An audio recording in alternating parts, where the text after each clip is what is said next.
CM KCR ने कहा है कि तेलंगाना आने के बाद सिंगरेनी की चाल और अंदाज में बदलाव आ गया है। उन्होंने ये भी कहा है कि सिंगरेनी, जिसका पहले केवल 11,000 करोड़ का कारोबार था, अब बढ़कर 33,000 करोड़ हो गया है।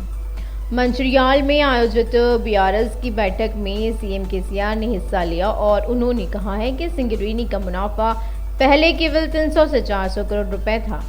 साथ ही सीएम केसीआर ने घोषणा करी कि राज्य भर में विकलांगों की पेंशन में 1,000 रुपए की और बढ़ोतरी की जाएगी। अगले महीने से 4,116 पेंशन का भुगतान किया जाएगा और उन्होंने कहा है कि तेलंगाना आंदोलन के दौरान हम जो भी चाहते हैं वह एक एक करके हासिल हो रहा है। जिले के रहवासियों ने अलग जिले के लिए पूर्व में कई धरने दिए थे और उन्होंने कहा है कि अब जिला केंद्रों में काम के लिए दूर जाने की जरूरत नहीं है। सीएम केसीआर ने मंचिरियाला जिले में एकीकृत कलेक्टर भवन और बीआरएस कार्यालय का उद्घाटन किया है। जुबली हिल्स विधायक मंगती गोपीनाथ ने कहा है कि डॉक्टर बी.आर. अम्बेडकर की महत्वाकांक्षा की भावना से तेलंगाना के गरीब और कमजोर वर्गों को सरकार योजना प्रदान करने का सम्मान एक बीआरएस पार्टी का है। तेलंगाना गठन समारोह के हिस्से के रूप में मंगती गोपीनाथ ने जुबली हिल्स कार्मिक नगर स्क्वायर और के यूसुफ गुडा स्क्वायर में डॉक्टर बी.आर. अम्बेडकर की मूर्तियों का भव्य पैमाने पर अनावरण किया है। इसी मौके पर विधायक मंगती गोपीनाथ ने कहा है कि गरीबों और कमजोर वर्ग को एक साथ लाने और उन्हें समर्थन देने और सरकार की कल्याणकारी योजनाओं को उपलब्ध कराने का श्रेय एक सीएम केसीआर को जाता है। तेलंगाना गठन उत्सव के अवसर पर अम्बेडकर की मूर्तियां स्थापित करना बहुत ही खुशी की बात है। इसी कार्यक्रम में पार्षद सीएन रेड्डी राजकुमार ने कार्यकर्ता ने बढ़ चढ़कर हिस्सा लिया है।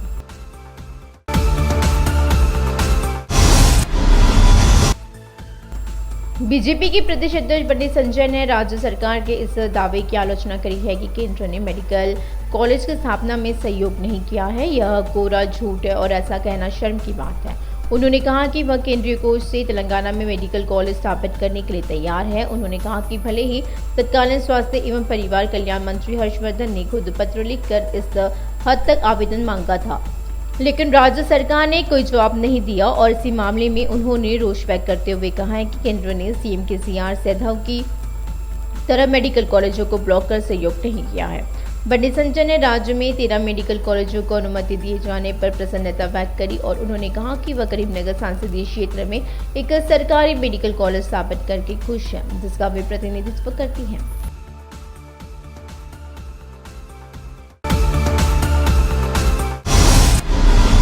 टीपीसीसी के अध्यक्ष रेवंत रेड्डी ने यह स्पष्ट कर दिया है कि भविष्य उनका है जो पार्टियों लोगों के लिए लड़ते हैं।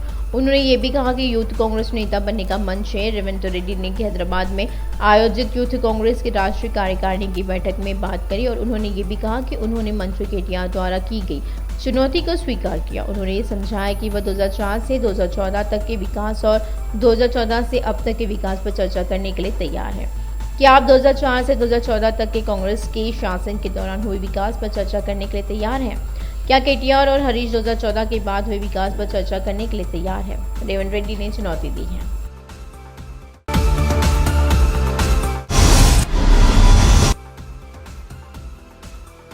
एआईसीसी प्रभारी माणिकराव ठाकरे ने कहा कि कांग्रेस पार्टी का प्रशासन जनता के हित के लिए होगा। उन्होंने कहा है कि यह बात पूर्व में साबित हो चुकी है। उन्होंने याद दिलाया कि युवा कांग्रेस पार्टी की रीढ़ की तरह है।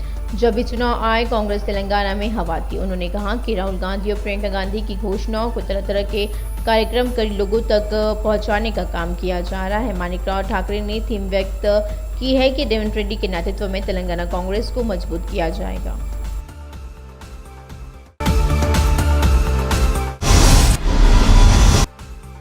मंत्री तलसानी श्रीनिवास यादव ने कहा कि जो भी मछली प्रसादम के लिए आएगा उसे मछली की दवाई दी जाएगी।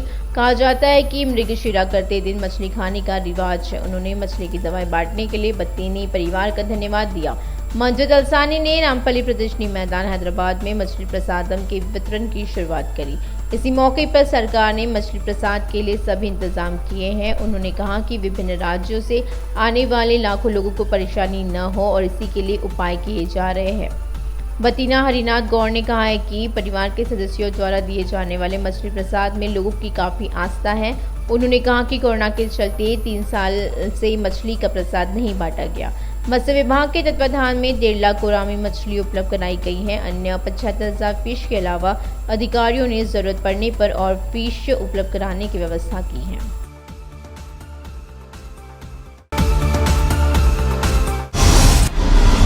कांग्रेस नेतृत्व ने तेलंगाना राज्य के लिए 2 नए एआईसीसी प्रभारी सचिव नियुक्त करे हैं और एआईसीसी के महासचिव के सी वेणुगोपाल ने कर्नाटक से मंसूर अली खान और केरल से पीसी विश्वनाथ को एआईसीसी के प्रभारी नियुक्त किया है। और इसी तरह से हाल ही में कर्नाटक के मंत्री के रूप में नियुक्त किए गए बोसुराजू को भी कर्तव्यों से हटा दिया गया था। इन दोनों की जगह कर्नाटक से मंसूर अली खान और केरल से विश्वनाथ को नियुक्त किया गया है।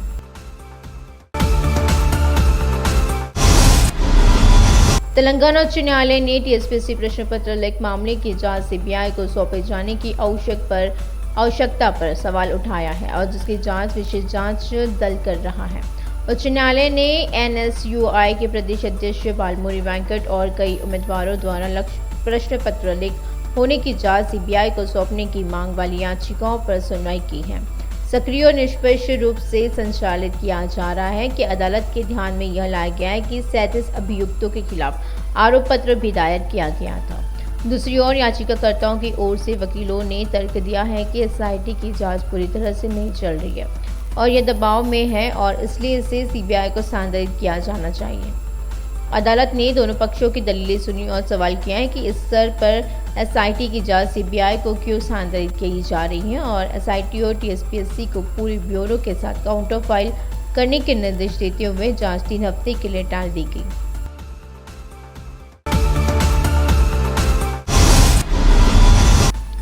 टीपीसीसी बौद्धिक प्रकोष्ठ के अध्यक्ष श्याम मोहन ने कहा है कि तेलंगाना में दिसंबर में चुनाव होने की संभावना है। उन्होंने कहा है कि उन्होंने चुनाव की तैयारी के बारे में चर्चा करी। चारमीनार मदीना सेंटर में अंबेडकर की मूर्ति लगाई गई और श्याम मोहन ने कहा है कि सभी जिलों से सभी पार्टियों का कोई न कोई कांग्रेस का दरवाजा हमेशा खोलेगा। उन्होंने कहा कि कर्नाटक चुनाव से कांग्रेस की अच्छी गति मिली है। श्याम मोहन ने विश्वास जताया कि तेलंगाना में कांग्रेस पार्टी निश्चित रूप से सत्ता में आएगी।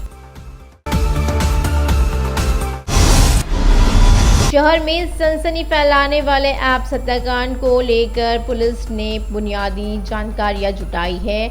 शमशाबाद डीसीपी नारायण रेड्डी ने इससे जुड़ी एक अहम बातों का खुलासा किया। इसी महीने की 5 तारीख को साई कृष्णा ने अप्सरा के लापता होने की शिकायत दी थी। अपनी जांच में उन्होंने पाया कि दोनों ने हत्या से पहले एक कार में यात्रा करी थी। डीसीपी ने कहा कि वैज्ञानिक साक्ष्य और सीसी फुटेज ट्रैकिंग से मामले को सुलझाया गया। उन्होंने कहा कि उन्होंने मृतक अप्सरा और आरोपी साई कृष्ण के एक साथ फुटेज को जब्त कर लिया है। बताया गया है कि साई कृष्ण ने अप्सरा को सरोर नगर बुलाया और इसी महीने की 3 तारीख को बात करने के लिए शमशाबाद इलाके में लेके गए। साई कृष्ण ने अप्सरा को कार की अगली सीट पर लेटे हुए देखा और कार के कवर से उसे रोकने की कोशिश करी। डीसीपी नारायण रेड्डी ने खुलासा किया है कि अप्सरा की मौके पर ही मौत हो गई। उन्होंने कहा कि साई कृष्णा ने शव को रेत सीमेंट से पैक किया और बालू की 2 लॉरी मेन हॉल में डाल दी। अधिक जानकारी अप्सरा की पोस्टमार्टम रिपोर्ट के बाद पता चलेगी।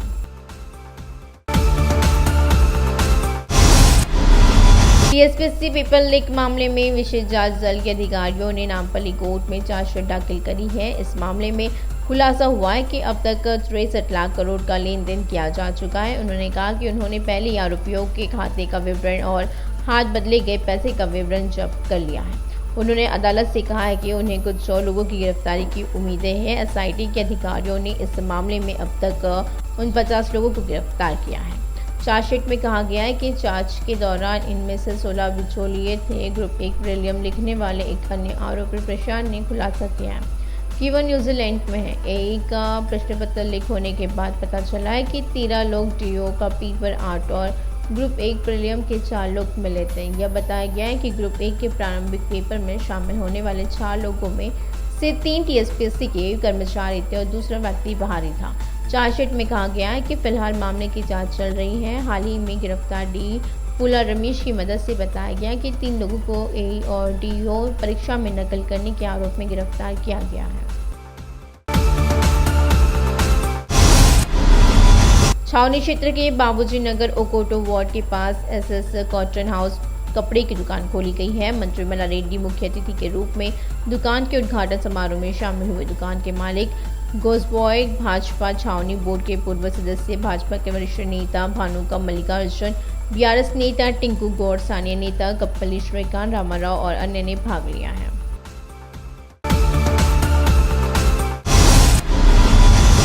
पूर्व सांसद पोंगुलेटी श्रीनिवास रेड्डी ने कहा कि वह 4 से 5 दिन में बताएंगे कि वह किस पार्टी में शामिल हैं और उन्होंने कहा है कि वह हैदराबाद में एक प्रेस मीट करेंगे और जल्द ही पार्टी में शामिल होने की तारीखों की घोषणा करेंगे।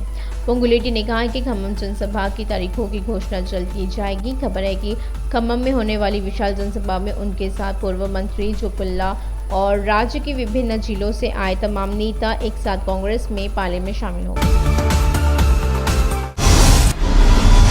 वाईएस विवेकानंद रेड्डी हत्याकांड में कडप्पा सांसद वाईएस अविनाश रेड्डी को मिली अग्रिम जमानत को रद्द करने के लिए सुनीता ने सुप्रीम कोर्ट का दरवाजा खटखटाया। याचिका पर सुप्रीम कोर्ट मंगलवार को सुनवाई करेगा। सुनीता के वकील ने अदालत को बताया है कि विवेका की हत्या के मामले में अविनाश मुख्य साजिश करता था।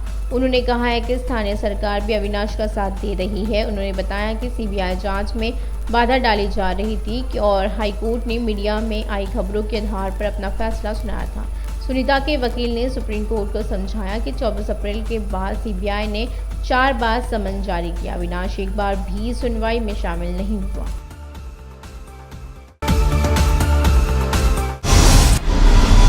आरटीसी की एमडी सज्जनार ने कहा कि फोटोग्राफी बहुत ताकतवर होती है और इसी के जरिए लोगों को जानकारी दे सकती है।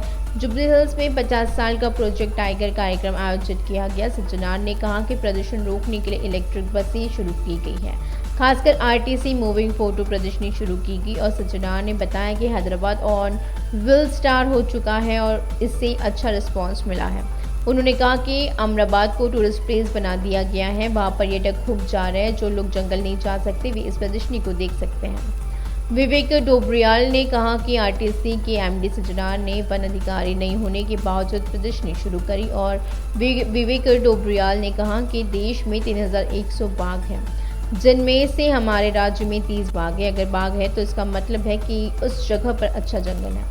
विवेक डोबरियाल ने बताया कि पेड़ और हवा इंसान के लिए बहुत जरूरी है।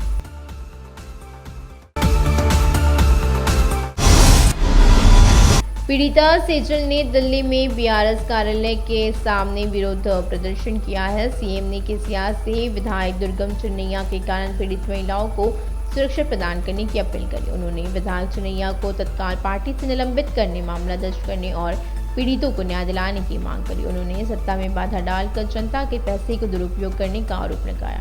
वे हदरगुड़ा में विधायक को दिए गए 404 फ्लैट को वेश्यालय में बदलने वाले विधायक के खिलाफ मामला दर्ज कराना चाहते हैं और सेजल ने मांग करी कि वे वर्तमान तेलंगाना पुलिस निष्पक्ष जांच करे और लोगों को वास्तविक तथ्यों से अवगत कराएं। सेजल ने पुलिस और सीएम केसीआर से उनके खिलाफ झूठे मुकदमों की पूरी जांच और न्याय करने को कहा है।